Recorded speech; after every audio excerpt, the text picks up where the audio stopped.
just one quick add-on I forgot to mention. When you're starting dosing, you don't want to go crazy on it.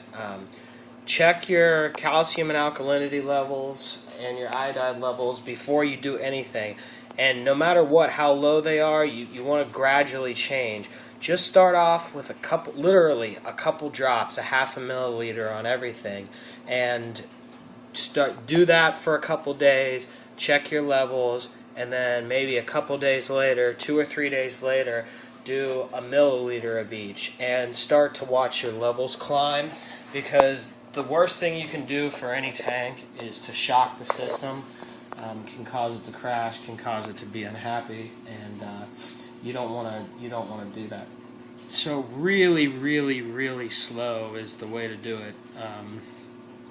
And it actually, to figure out how much I was dosing my system, took me about a month of just slowly creeping up to where I knew, what kind of requirements my system had.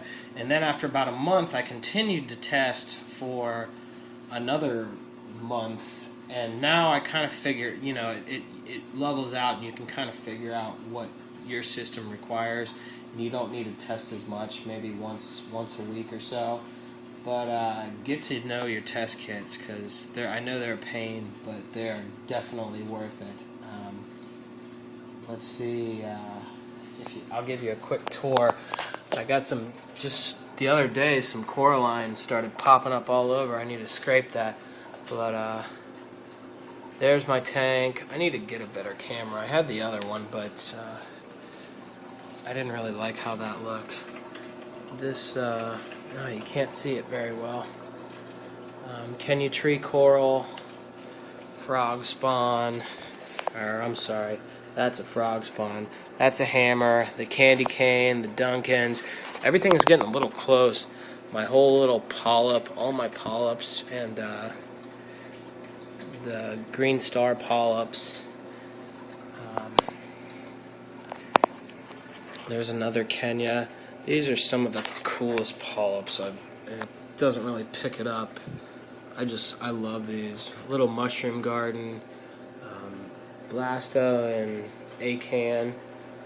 There's my little SPS that's still, it has polyp extension. It's just not happy with the lighting situation, so we're going to have to change that.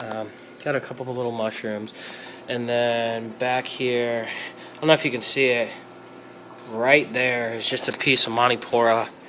And then I got a pretty cool plate, which I've never ever seen polyp extensions.